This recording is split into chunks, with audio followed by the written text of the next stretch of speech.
مرحبا فيكم بفيديو جديد.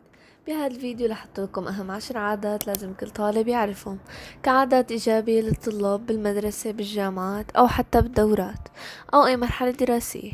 بهي العادات والنصائح رح يصير عندك روتين منظم خفيف وأعلى إنتاجية لتحسين حياتك وحتى مرحلتك الدراسية. خليكم جاهزين ويلا نبدأ.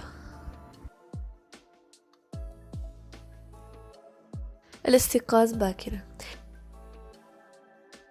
الفئة بوقت أبكار هي أهم خطوة لجعل يومك نشيط ومحمس، هذا لأنه بيسمح لك بوقت أكبر لتأدي مهامك ونشاطاتك بدون ركض وحتى بدون مراكمة الأنشطة، وكمان بيخليكي متفائلة ومستمتعة طوال النهار. ابدأي روتينك بالعناية بالنفس. العناية بالنفس بتخليكي تشعري طوال اليوم بالثقة بالنفس والارتياح. حاولي تبدأي روتينك بحمام خفيف، نظفي اسنانك، تناولي وجبة فطور صحية، والعبي رياضة. هذا رح يخليكي أكثر ثقة وسعيدة طوال النهار. وجود بيئة منظمة. بحياة الطالب رح يكون في كتير من الأنشطة، بس إذا كان بيئة الغرفة أو المكان بشكل عام غير منظمين رح يكون في كتير صعوبة بتأدية هاي المهام والأنشطة. حاولي تخلي غرفتك ومكان دراستك منظمين ومرتبين، وخصصي كم دقيقة من يومك بترتيب غرفتك حتى يكون عندك مكان ممتاز للدراسة وللقيام بالأنشطة. تجنبي تراكم المواد الدراسية. يوميا الأساتذة بيعطوا دروس جديدة، ومن السهل أن الطالب يضيع ويتراكم الكثير من الدروس. هذا أكيد رح يأثر على الدراسة والعلامات، لهيك حاولي ما تراكمي هالدروس وادرسي كل يوم جزء بسيط من الدرس. وأكيد مو محتاجة تبقي ساعات وساعات على المراجعة، بس نص ساعة كل يوم رح يكون كافية لمراجعة ودراسة هاي الدروس، وهيك لما يوصل وقت الفحص ما رح تحسي بصعوبة أثناء الدراسة. تنظيم أوقات الدراسة. مو بس مهم انه تخططي امتى رح تدرسي، بس كمان اصنعي روتين خفيف ويومي للدراسة، وهيك لما تقرري تعملي هالروتين الدراسة رح تصير عندك مثل عادة تنظيف الأسنان.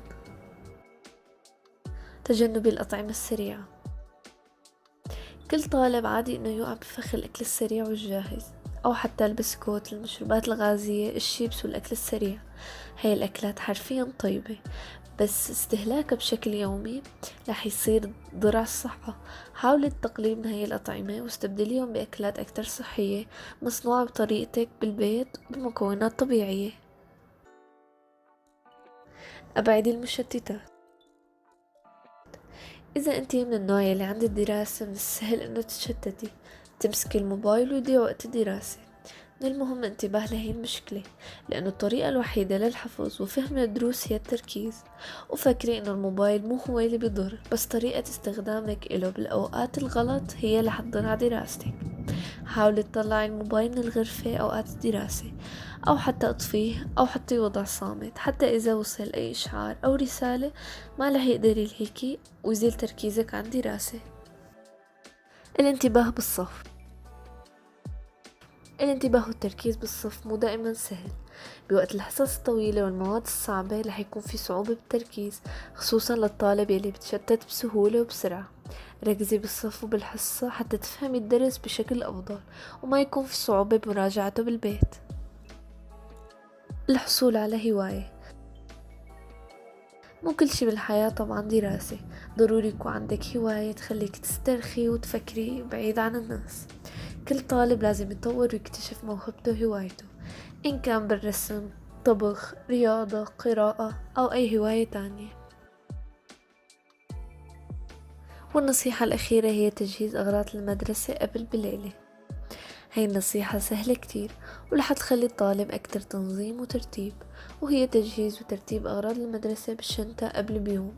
هيك رح تسهل تجهيز الصبح ورح تمنع نسيان الطالب لعدة مواد مثل الدفتر والمقلمة. بتمنى تكونوا حبيتوا محتوى الفيديو اليوم. إذا كان عندكم أي تعليقات أو أفكار للفيديو الجاي فيكم تتركوها بالتعليقات. بحبكم كتير وبشوفكم بالفيديو الجاي. باي.